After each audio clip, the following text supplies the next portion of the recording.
Good afternoon, everyone. I am Chris. This is Model Airplane Maker, and today we're doing a side project.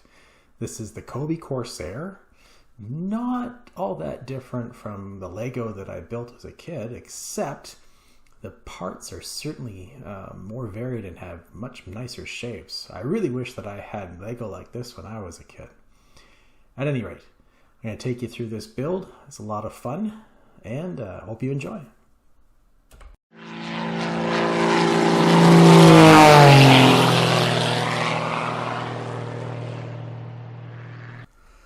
I am an adult male with what I would describe as a reasonable level of maturity, which is to say that I haven't built or played with any Lego for a very long time. And I know now there is more than one producer of these brick-based plastic sets, so I guess the safe word to use is bricks to describe this particular toy. So let's be clear. Cobi is not Lego, and I bet there have been some prickly fights between these two companies, or maybe there soon will be. But I have to say there are a significant amount of similarities. So this past Christmas, I picked up this Cobi Corsair, and why, I don't know, except I like building things and I like Corsairs, and I was looking for something fun, and this thing, frankly, looked amazing. I did not know what to expect, and looking at the box cover, these bricks looked significantly different from the ones that I remember building. I mean, for one thing, there's a lot of round parts and missile bits and all sorts of different shaped bricks that would actually end up making this thing look like a reasonably good-looking Corsair, and not like the blocky, multicolored Lego airplanes that I used to make as a kid. This set is called the Cobi AU1 Corsair to differentiate it from the earlier F4U Corsair. And based on the, they had like a little menu or a product list of other kits in their range. That earlier Corsair looked like an F4U-1D, so late Second World War. So unlike the real AU1 Corsair, this Cobi AU1 looks no different than the earlier variant, except I think that this one comes with all sorts of rockets and bombs that might not have been included with that earlier kit. And I was a bit worried about having to use stickers for these markings, but I needn't have worried because all the markings on this kit are painted on, and they're bulletproof. They really look good. The entire thing, I mean, I'm showing you a time-sped version of the build, but the entire thing took about an hour and a half to build. The instructions were reasonably clear, although at times they seemed a bit IKEA-like because I had to study them a few times to understand exactly what they were getting at. There's no words or anything. And I'd say about 2/3 to 3/4 of this build was spent just hunting down the parts. They come in multiple bags. I remember a long time ago with Lego sets, they came in these trays that were sort of like a TV dinner tray made out of plastic. This box just contained a pile of plastic baggies filled with parts, and unfortunately the parts in the plastic baggies didn't necessarily correspond with the build, like the steps in the build, so you did have to hunt, or I had to hunt around for the parts a little bit. But at any rate, some of the pieces look almost identical to the Lego pieces that I used to have, and I haven't tested it, but I bet these Cobi bricks would fit with the Lego bricks that I had without any problem at all. Except I have to say the fit of this plastic fitting together is extremely tight. I found in some parts of this build, I found it actually hard to get the pieces to click together. So I don't have any reason to take this thing apart. I don't have a big box of Lego to throw this thing in, so it's going to stay together, but I bet if I did want to take it apart, it would be somewhat difficult. I remember as far back as I can that Lego was always a big part of what I like to do in my spare time as a small kid. It seemed to me that Lego was a reasonably popular thing back in the early 80s. And when I was really little, I had a few sets that eventually kind of all got thrown into a box, and I pulled the box out every now and then, build a car or a boat or something like that, play in the backyard with it.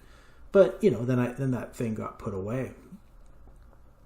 The stuff probably was ranked in terms of my toys no higher than anything else. But that all changed with the introduction of the Lego minifigure, or what's now known as the minifig, and especially how those were incorporated into space-themed sets.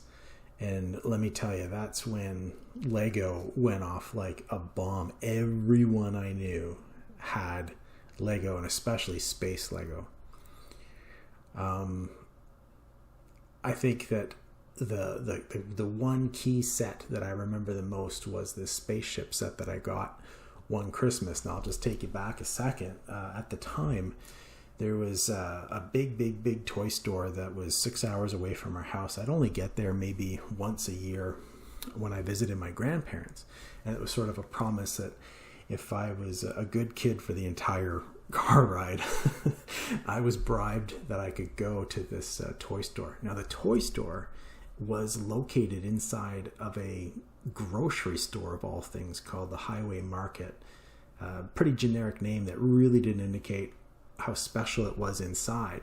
On the main floor, there was a grocery store, probably no different than any other grocery store. But on the top level, hey, there might have been other departments, but there was a toy department unlike anything that I'd ever seen. So the whole idea that I could get to go to this thing, that was a huge treat. And inside, right inside the toy department, there was every now and then there was a display, especially around Christmas time. They would pull out all the stops and do some sort of Christmas display that was to try to move whatever product that they had a lot of, I suppose. And one year it was this massive, I'm talking absolutely massive display that was some sort of custom space station. It even had like a moonscape that had been like created, like a diorama. The thing itself was the size of a kitchen or a dining room table. That was the entire display, and it was under plexiglass. The space station itself was, it was massive, the size of a microwave or something like that. There was lights all over it, flashing lights. There was parts that was moving, doors that were moving. There were hundreds of these minifigures all over the space station and all over the display itself. And it also featured all of the space sets that were available. So they had like the spaceships all in a row, or they had the little other smaller sets that were featured throughout the diorama. Anyway, this is over 40 years and I can still remember it to this day, although I bet I'm probably misremembering the size a little bit. At any rate, that Christmas I got one of those little spaceship sets, and I still remember opening it. I remember freaking out, and then immediately building it and incorporating my other Lego and making my own space station and all that kind of stuff. That was something. I still remember that very clearly to this day. So like I said earlier, Cobi is not the same as Lego at all. And I think that they're after two different markets. Now, I've bought a number of Lego sets for my daughter over the years, and when I go shopping for them, it seems to me that Lego is, as it always was, very kid-oriented. The tie-ins that they've had are more along the lines of kids' shows and kids' movies, and the sets that I've bought for my daughter go along this whole theme of Lego Friends, which is a tie-in to a show that we've watched together. Cobi, on the other hand, just looking at their catalog, which was included with the kit, it seems to be aimed at a completely different audience, because there's a lot of historical type of building kits here. So there's armored vehicles and tanks, airplanes, there's ships, like both warships and cruise liners. There's modern airplanes as two. And they even have some officially licensed cars, although they appear to be more European oriented. So it could be that Cobi is really after a more adult market for making memorabilia or just individual pieces that aren't really meant to be played with, more for display, which I totally think is exactly what's going on with this Cobi Corsair. As you would expect, the further you go through the build, the less pieces you have to look for or look through to find what you're looking for, and the build goes faster and faster. I think that it was actually a pretty fun exercise at the end of the day. It took me back to building my Lego sets as a kid, and I really enjoyed the process. And I really, the model at the end looks, okay, so it's not a scale model or anything close to it, but it's a fun representation of, say, your favorite vehicle or your favorite airplane. And so, and something that looks great on your desk or on your bookshelf, which is where mine is now. And I think it's a great little toy. It's a lot of fun.